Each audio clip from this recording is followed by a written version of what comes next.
Quand on est biologiste, on essaie toujours de comprendre comment quelque chose fonctionne pour être capable de l'utiliser dans un but quelconque. On a toujours une hypothèse de départ. Mais moi, en faire état donné que je suis dans le milieu pharmaceutique, le but, c'est de trouver des nouveaux médicaments pour guérir des maladies. Bonjour, je m'appelle Martine Brault.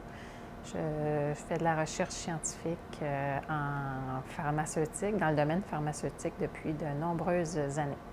Donc, concrètement, quand on cherche des nouvelles molécules pour guérir des maladies, on peut utiliser des bactéries, on peut utiliser des protéines, des parties de bactéries ou des parties de cellules où on utilise vraiment ce qu'on a besoin qui se rapproche le plus de la maladie ou de ce qu'on cherche. Et on va mélanger ça avec des banques de molécules dont on ne connaît pas l'utilité qui existe à travers le monde. Et on essaie de trouver une molécule qui va vraiment faire donner un effet quelconque. Puis là, on essaie de comprendre qu'est-ce qui se passe. Puis on essaie d'améliorer cet effet-là jusqu'à ce que ça arrive à un nouveau médicament. Mais le métier de biologiste, c'est vraiment de développer des protocoles, de mettre des méthodes au point, de faire des calculs, d'être rigoureux aussi pour être sûr que quand on sort des chiffres, qu'on sort des résultats, que c'est pas un artefact qu'on appelle, que c'est plus réel. Donc, il faut le faire plus qu'une fois, il faut valider, il faut essayer différentes choses pour vraiment, hors de tout doute, là, s'assurer de ce qu'on dit puis de ce qu'on comprend. J'ai travaillé beaucoup en pharmaceutique, mais j'ai aussi travaillé avant, là, durant les études, de trouver une façon de multiplier des iris in vitro dans un laboratoire au lieu de les multiplier dans un champ, parce que pour multiplier des iris dans un champ, ça prend 10, 15 ans avant de pouvoir les commercialiser et les vendre. Mais pendant mon projet de maîtrise, j'ai développé des méthodes pour multiplier les iris in vitro, puis on pouvait avoir en 1 an la quantité qu'on aurait eue en 15 ans.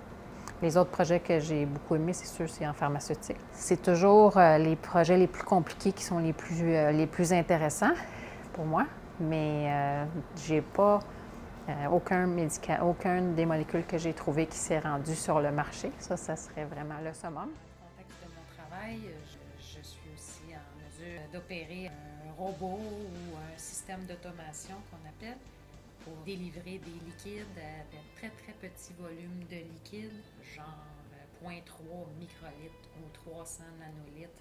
C'est nous qui doit lui indiquer chaque étape, chaque mouvement que le robot doit faire. On doit lui indiquer la hauteur, on doit lui indiquer où aller, on doit faire une programmation pour arriver à faire exactement ce qu'on veut faire. Puis dans ce cas-ci, je prenais simplement un petit volume dans une plaque pour le transférer dans une autre plaque. Mais ici, on fait un transfert de 384 volumes à la fois, parce qu'il y a 384 petits embouts de plastique sur la tête du robot. Ça me permet, dans mon travail, d'obtenir plus de résultats, des résultats plus rapidement, parce qu'on en fait plus dans un même temps. Et ça permet aussi de réduire le gaspillage des réactifs qui sont souvent très, très dispendieux. Présentement, je travaille à trouver des nouvelles molécules pour le cancer. Alors, je travaille avec justement une partie d'une cellule que j'ai isolée, puis avec cette partie de cellule-là, c'est exactement ça que j'essaye de trouver des molécules qui vont aller s'attacher à cette partie-là, puis qui vont modifier cette partie-là, ça pourrait permettre de guérir à peu près 70% des cancers. J'ai montré un peu c'est quoi les différents locaux qui nous servent pour vraiment des usages en particulier. Ici, c'est le département de biologie. Tout le corridor ici, c'est tous des locaux qui sont pour les expériences en biologie. Je vais vous montrer un labo de niveau 2, où est-ce qu'ici, on fait de la bactériologie. Il y a d'ailleurs des petites cultures qui sont en train d'incuber pour une expérience qui va être faite demain. Ici, c'est niveau 2 parce que ça veut dire que c'est des organismes qui peuvent vraiment nous rendre malades. On a des techniques particulières à utiliser pour ne pas être en contact avec ces micro-organismes-là. Ici, c'est un local où est-ce on fait de la biologie moléculaire avec une hotte où est-ce qu'on peut travailler aussi de façon stérile. On a plusieurs appareils et un robot. Ici, c'est l'automation et un local généralement de biologie moléculaire et de biochimie. On a ici des centrifugeuses qui nous permettent justement de récolter des culots de cellules, de toutes sortes d'organismes ou de parties d'organismes. C'est par centrifugation qu'on réussit à aller isoler ce qu'on veut. Et c'est tous des appareils, des centrifugations. Il y a d'autres cultures qui incubent là. J'ai moi-même 4 litres de culture de bactéries qui vont être utilisées demain pour aller isoler une protéine. C'est la même chose que dans le petit incubateur qu'on a vu tantôt, mais en plus gros volume. On a aussi besoin de congeler notre matériel pour aller garder leur activité ou pour être capable de dégeler des cellules, de les utiliser, de les multiplier, de les cultiver, on les garde congelés. Et au moment où on en a besoin, on les dégèle et on les ressuscite, si on veut, on les remet dans les bonnes conditions pour qu'ils puissent se multiplier puis être vivantes. Donc, on a plusieurs congélateurs qu'on utilise, soit à moins 80, les plus gros, et même jusqu'à moins 150, qui est l'équivalent de l'azote liquide.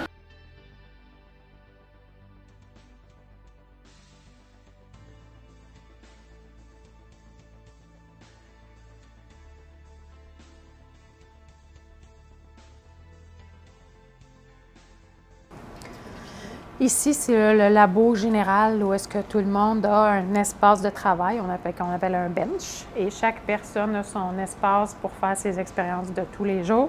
Il n'y a pas ici, niveau 2, il n'y a rien de dangereux vraiment qui est manipulé.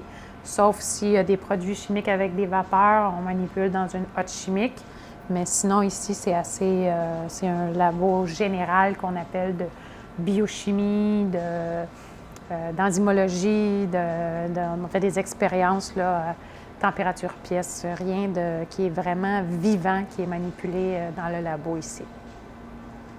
Là, je vais vous montrer ces salles où on utilise du matériel vivant, mais cette fois-ci, c'est niveau 1, donc c'est beaucoup moins restrictif. On manipule les cellules vivantes sous la hotte pour garder un environnement stérile. Mais ici, ce qu'on utilise, ce n'est pas du matériel qui est dangereux pour notre santé. Je vais vous montrer d'ailleurs des cellules qui sont en culture présentement. C'est le genre de contenant et le genre d'environnement dans lequel on les multiplie. Plus le contenant est gros, plus il y a de cellules attachées. Et c'est dans un 37 degrés comme notre corps, avec 5 % de CO2. Ça reproduit exactement les conditions qu'on a dans notre corps. J'aime beaucoup mon travail parce que justement, j'apprends toujours des nouvelles choses. Il y a un peu de routine, c'est sûr, mais en plus, moi, je suis en recherche, donc je développe des nouvelles choses, je trouve des nouvelles molécules pour guérir des maladies. C'est toujours stimulant. Quand on réussit une expérience importante, quand on trouve des nouvelles choses ou quand on rencontre des obstacles puis qu'on réussit à les contourner puis à trouver la solution, c'est toujours intéressant. Pour être biologiste ou même scientifique en général, pour être chercheur, il faut être rigoureux, je l'ai déjà dit, mais il faut être avoir une très bonne analyse, très observateur. Il faut avoir de la détermination, il ne faut pas se décourager rapidement, il faut avoir un esprit aussi assez ouvert, assez vif puis il faut aimer ça lire, il faut aimer ça chercher, puis il faut aimer ça, il ne faut pas s'attendre à ce que tout fonctionne tout le temps du premier coup. Il faut être prêt à travailler fort.